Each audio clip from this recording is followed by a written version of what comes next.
You're about to watch J.R. Smith, the NBA star J.R. Smith, beat the hell out of a guy who allegedly smashed his truck window in during the LA protests on Saturday. Now, this is crazy. I mean, just watch the video right here. You can see this right here. That big guy that's delivering the kicks to the guy on the ground, that is J.R. Smith, the NBA player. And he is just delivering a ferocious beatdown to this gentleman. And when the guy tries to get up, he pops him with that overhand right there before the guy scurries off. We got two angles of this incident, so you're not seeing two separate incidents. It's just two angles of the same one. And if you're wondering what the hell is going on here, well, J.R. Smith is about to explain it to you himself. Take it away, J.R. I just want y'all to know right now, before y'all see somewhere else, one of these little white boys didn't know where he was going and broke my window in my truck. Broke my. This wasn't no this is a residential area. There wasn't no stores over here. No, none of that. Broke my window. I chased him down and whooped his ass. So if the footage come out and y'all see it, I chased him down and whooped his ass. He broke my window. This ain't no hate crime. I ain't got no problem with nobody. Ain't got no problem with me. It's a problem with the system. That's it. Broke my window and I whooped his ass. So there you have it. We're told this incident took place a short distance away from the famous Flight Club shoes. It's a rare sneaker shop, right? They sell the rarest Air Jordans, the rarest sneakers you've ever seen. Like hundreds of thousands of dollars of ultra rare, one of a kind in some cases, sneakers. And that shop was looted on Saturday night. It was all over the news here in Los Angeles. People were busting down the door and making out with the most expensive sneakers we've ever seen. And close to that area is where JR was at the time. And according to JR, one of the people, we don't know if this guy was involved in the looting or not, but one of the troublemakers in the area was this guy who had allegedly broken JR's truck, smashed a window in, and JR says, I saw it happen, I chased him down, and I delivered some street justice. Yeah, I got to be honest, it's hard for me to get mad at JR Smith here. If somebody broke his window, I think he has every right to deliver an ass whooping to that guy. You know, why are you breaking his stuff? So I can't get mad at JR here. I don't know if other people might, but for me, I'm cool with it. I think a couple of things. First off, JR is in LA. He's been spotted with LeBron, spotted with Anthony Davis. That morning. JR is always, they was riding bikes, in LA. JR has always been pretty outspoken about injustice and things of that nature. I think this actually gives a good time to do like a clear example of you have to be really aware of who is causing, the problems, who's inciting the violence, who's doing the quote unquote rioting and things like that.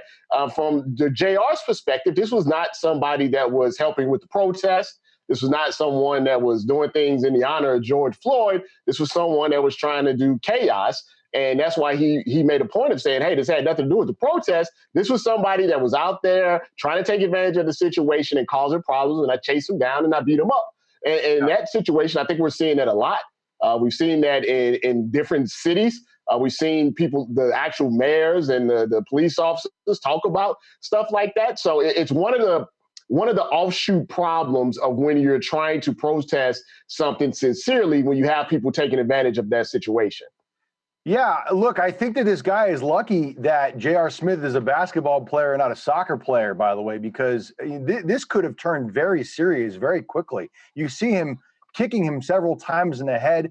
Do you think that JR should be or will be prosecuted for this? I'm kind of torn on if it will happen. I personally probably think it shouldn't happen, but I could definitely see somebody saying like, hey, he messed up your property, but you could have seriously hurt him, and he was not a danger to your physical well-being at that time. So maybe by the letter of the law, what JR did was probably illegal, but I don't know that that's going to happen. And I feel like there are other things right now that need to be taken care of that are higher priority. This kid, he looked like he was able to scurry away. He didn't look like he was injured from what I saw. So as long as he's not injured, I feel like we should probably just move on here. See, this falls in that gray area for me, right? Where the letter of the law is one thing, but then it's also like there's the law of the street. And it's like if you mess with someone's property, if you smash somebody's truck, like there are consequences for that, right? And in a situation like this, where there was so much chaos going on in the street, and you can't really call the cops on this guy because they're preoccupied, it's like if you're J.R. Smith, you have a choice. You can go and you can try and deliver street justice, or you can just let the whole thing go.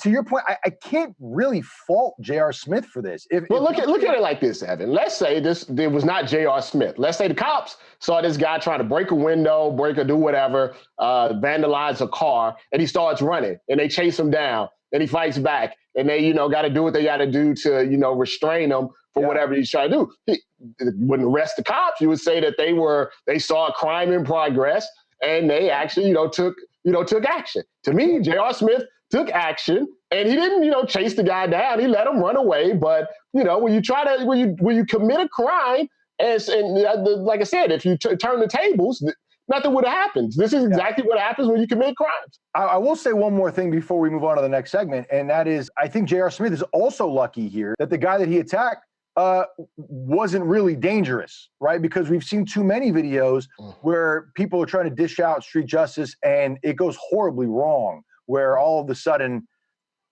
you've seen the videos. I don't need to really get into it. But look, I'm glad that J.R. Smith is okay. It seems that the other guy is okay. If he learned a lesson, that makes me happy. But man, things are getting crazy over. I can't believe this. Crazy stuff.